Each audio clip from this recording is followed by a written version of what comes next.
Imagine करा तुम्ही एका अमेरिकन सिटीमध्ये उभे आहात आणि अचानक काही पायऱ्या खाली उतरल्यावर समोर दिसतंय एक वेगळंच जग. नदी आहे, छोटेसे ब्रिजेस आहेत, हॉटेल्स आहेत, पण ही सगळं एका सिटीच्या खाली आहे. वरती सॅन अँटोनियोची बिझी सिटी आणि खाली आहे त्यांचं फेमस रिव्हर वॉक. आजचा दिवस आपण घालवणार आहोत या भन्नाट शहरात. नमस्कार मंडळी, मी आहे भक्ती आणि अमेरिकन लाईफ मराठी मध्ये तुमचं सर्वांचं स्वागत आहे. आज आय गेस आमची लास्ट टुरिस्टी ट्रिप असणार आहे टेक्सास मधली.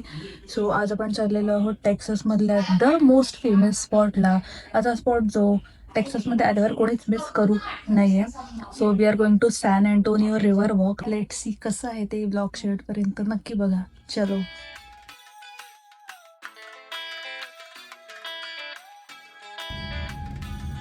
सकाळीच आम्ही ऑस्टिनवरून सॅन अँटोनियोसाठी निघालोय. मला टेक्सासचे रस्ते प्रचंड आवडलेत, खूप मोठे आणि सुटसुटीत आहे, त्यामुळे इथे रोड ट्रिप करायला पण मजा येते. कालच आम्ही टेक्सासच्या एका मस्त गावात जाऊन आलो 3 तासाची रोड ट्रिप करून. त्याचा ब्लॉग इथे वरती आहे बघा. आणि फक्त 1.5 तासात सॅन अँटोनियो आलेला आहे.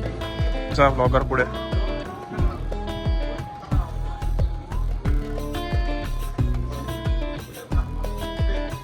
इकडे बघ.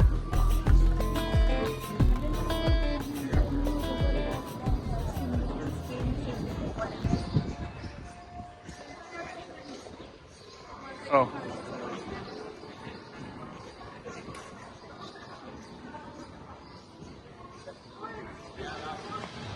ही आहे ती बोट राईड. अच्छा.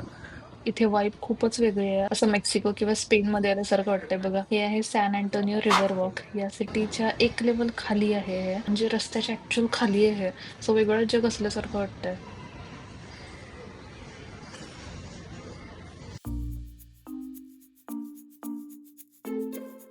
सॅन अँटोनियो रिव्हर वॉक म्हणजे नदीच्या दोन्ही बाजूने तयार केलेला एक पेडेस्ट्रियन वॉकवे आहे. इथे तुम्ही चालू शकता, बोट राईड करू शकता, रेस्टॉरंट्स मध्ये बसू शकता आणि फक्त आजूबाजूची वाईब एन्जॉय करू शकता. फार मजा येते इकडे फिरताना.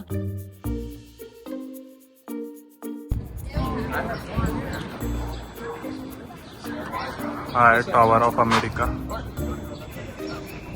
ऑलमोस्ट सिमिलर आहे कॅनडाच्या टॉवर सारखा जो नायग्रावरनं दिसतो.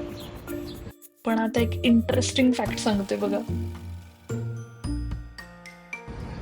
ही जागा फक्त सुंदर दिसावी म्हणून तयार केलेली नाहीये, तर सॅन अँटोनियोमध्ये पूर्वी सिरियस फ्लडिंग व्हायचं. 1921 मध्ये आलेल्या एका भयंकर पुरात डाऊनटाऊन मध्ये जवळपास 9 फूट पाणी साचलेलं. म्हणून नंतर फ्लड कंट्रोल सिस्टीम तयार करण्यात आली आणि त्याच कॉन्सेप्ट मधून पुढे हा ब्युटिफुल रिव्हर वॉक तयार झाला.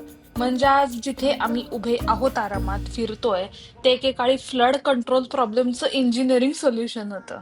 आणि इथे शिकागोमध्ये कशी आर्किटेक्चर बोट राईड असते ना, तसंच इकडे सॅन अँटोनियोचा इतिहास, दी अलामो जर तुम्ही ऐकलं असेल तर, बॅटल ऑफ अलामो म्हणून जे होतं, ज्याच्यामुळे मेक्सिको आणि US मध्ये जे काय वाद झाला होता, तर ते पण इकडेच झालं होतं. आणि ती सगळी जी हिस्ट्री आहे, ते स्पॅनिश कल्चर, मेक्सिकन कल्चर, ती या बोट राईड मध्ये सांगतात.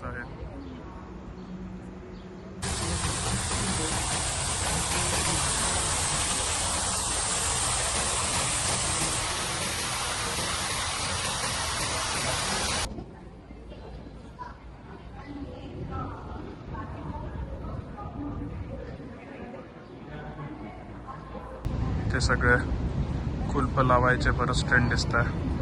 मागच्या आम्ही एका रिसॉर्टलाही गेलो होतो, तिथे पण असंच होतं. पूर्ण ब्रिज कुलपांनी भरवून ठेवला आहे. हाच की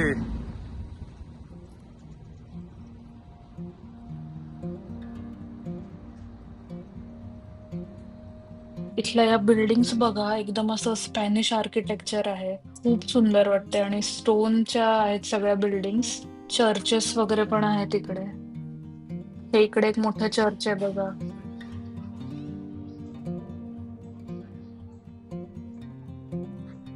तो स्पॅनिश वाईब आहे या टाउनची, बिल्डिंगचे आर्किटेक्चर.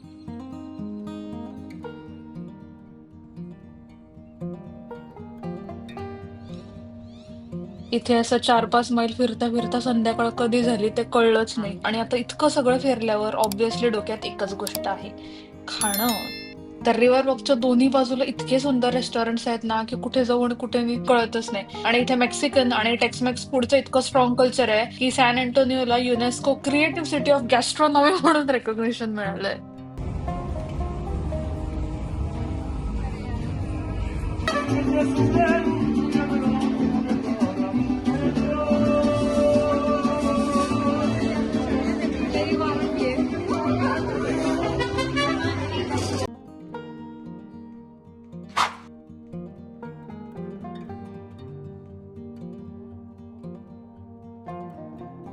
इथे मस्त मेक्सिकन फूड खाल्लं आणि आता परत जायची वेळ आलेली आहे. रात्रीचं रिव्हर वॉक अजून सुंदर दिसतंय या लाईट्स मध्ये. मंडळी थांबलीत माझ्या ब्लॉगच्या एंडिंग साठी. ओके गाईज, जेवण झालेलं आहे. रात्रीचे 11:30 वाजले आणि खूप पोट भरले. आता चालवत नाहीये, पण ऑस्टिनला घरी जायचं आहे. आता 1-1.5 तास लागेल घरी जायला. आजचा ब्लॉग आपण इथेच थांबूयात. खूप मस्त वाटलं मला, एक वेगळंच जग पाहायला मिळालं. अमेरिकेत असून स्पेनमध्ये असल्यासारखं वाटलं. तुम्ही आलात तर इकडे नक्की विजिट करा आणि भेटूयात पुढच्या ब्लॉगमध्ये. तोपर्यंत खूप सारे कमेंट्स करा, लाईक करा, तुम्हाला काय काय आवडलं काय नाही मला सगळं सांगा आणि हा ब्लॉग शेअर करा. चॅनलवर नवीन असेल तर प्लीज प्लीज प्लीज सबस्क्राईब करा. मी सगळ्या अमेरिकेतल्या गोष्टी, जागा या आपल्या चॅनलवर दाखवत असते. आणि तुम्हाला काही शंका असेल, डाऊट असेल, सजेशन्स असतील, प्लीज कमेंट्समध्ये विचारा.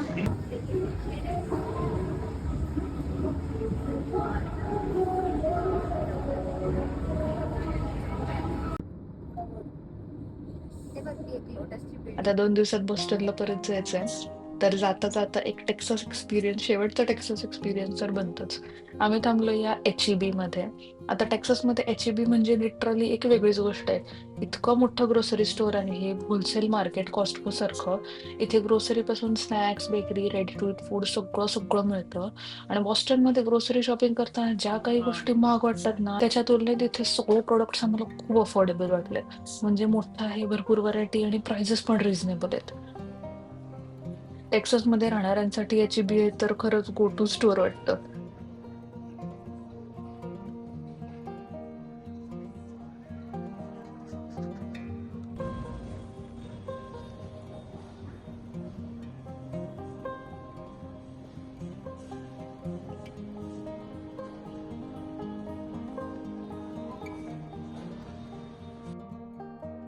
चला, ब्लॉग आवडला असेल तर लाईक करा, शेअर करा आणि कमेंट करा. भेटूयात पुढच्या ब्लॉगमध्ये. बाय.